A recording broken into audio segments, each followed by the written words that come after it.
Alors maintenant, on termine en beauté avec Bernadette de l'Âge et Chevines de la Culture à Waterloo et Manus Carmur, organisateur, coordinateur du festival.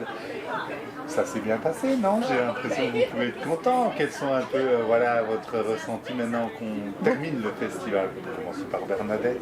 Je pense avoir ressenti beaucoup d'intérêt de la part des visiteurs, beaucoup de convivialité aussi, de la part autant chez les visiteurs que les auteurs entre eux. C'est quand même ça devient un rendez-vous important et ça c'est quand même un petit peu magique ce qui se passe au niveau relationnel entre les gens qui viennent au festival. On peut le redire, c'est la troisième édition. Oui, c'est la hein. 3e édition et on sent qu'on progresse, on sent qu'on s'internationalise aussi. Moi j'étais impressionné du nombre de néerlandophones qui sont venus.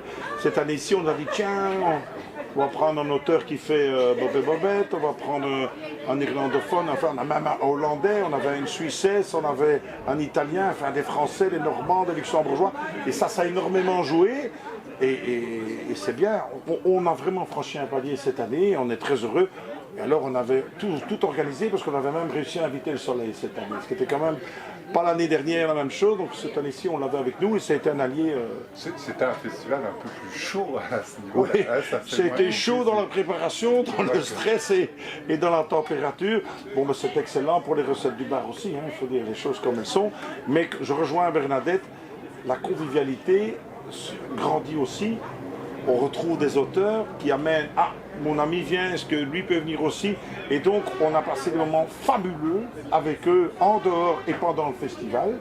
Et aussi, le public, comme l'auteur est content, comme l'auteur est bien, le public ressent ça, il y a une communication qui se fait entre l'acheteur qui vient discuter avec l'auteur, etc.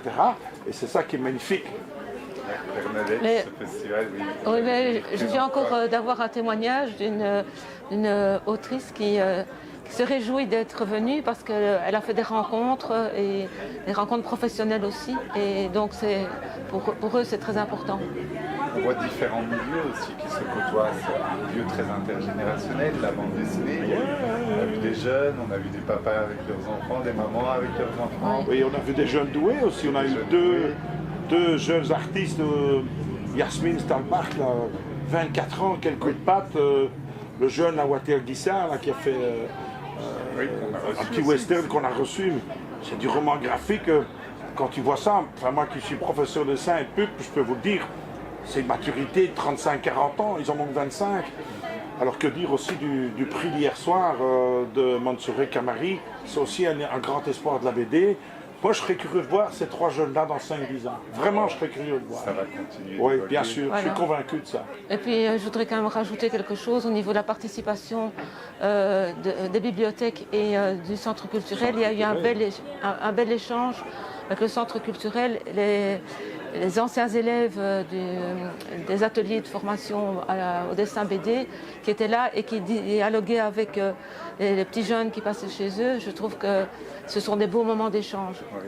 Dans les moments forts, il y a aussi eu l'hommage hier soir à Franck P, à Evelyn Herman, évidemment, à d'autres auteurs qui nous ont quittés ces 2 dernières années. C'était aussi un temps. Oui, c'était assez émouvant. Il y a eu un truc magique d'ailleurs qui s'est passé dans la scénarie que Marie et Guy avaient travaillé. Et franchement, on a eu 2 personnes, alors c'était pas vraiment prévu, qui ont voulu conter, je peux vraiment dire conter dans le sens de raconter une histoire, un texte sur Franck P d'un côté, et alors Jenny P, donc la sœur de Franck, qui a remis le prix d'honneur pour l'ensemble de son œuvre au fils d'Herman, aussi récemment décédé. C'était très très très émouvant. Et voilà, donc on a une partie sérieuse, émouvante, et puis tout le monde a été subjugué par cette exposition qu'on a fait au centre culturel. D'ailleurs, il y avait un monde fou, paraît-il, tout à l'heure. Et on peut encore la visiter jusqu'à dimanche prochain, ça vaut le coup, parce que ce genre d'exposition, dans 5-10 ans, ce sera totalement inabordable, si vous voyez ce que je veux dire. On peut terminer avec quelques remerciements aussi, c'est toujours important, évidemment. On peut remercier évidemment tous les bénévoles. Ah oui, ça c'est... Et les ouvriers communaux qui ont fait un boulot de fou. En plus, là, il fait magnifique, mais il y a 4-5 jours, il pleuvait, et bien, et ils ont monté tout ça sous la pluie, quoi. Donc voilà, ce sera un petit peu plus dur pour demain et après-demain parce qu'il faut un peu récupérer. Heureusement, on a notre lundi de Pentecôte pour souffler un petit peu. J'espère que mardi, on sera d'aplomb pour remettre tout ça en ordre. Mais moi, je suis franchement ravi et ce qui est très important, c'est que le public est ravi. Surtout, les auteurs sont enchantés, ils attendent que ça. Je ne pense pas qu'on fera ça tous les ans parce que c'est un boulot monstre, mais je suis convaincu que, allez, on est bien parti. Et je me souviens, quand on a fait la première édition, quelqu'un m'a dit, très bien ciblé et branché dans le milieu de la bande dessinée, il faut 4 ans pour qu'un festival soit à son stade de maturité, et on va y arriver. Bernadette, vous avez le mot de la fin, je crois. Oui, donc oui, effectivement, un grand merci à tous ceux qui ont conçu le festival, c'est-à-dire l'équipe des mercenaires, comme on les appelle, mais aussi ce ne serait pas réalisable sans de formidables équipes de bénévoles qui sont avec toute leur gentillesse et leur habitude aussi, parce que bien souvent ils ont l'expérience de ce genre d'événement et donc ils sont au service et à l'accueil. Ça personnalise aussi et ça met du lien dans tout ça. Ça, c'est important pour la Oui. culture à Donc, Waterloo aussi. un grand merci à tous ces bénévoles. Oui, merci beaucoup, vraiment. Et merci à vous pour cette belle organisation. Merci Manu. Merci. Merci Bernadette. Merci.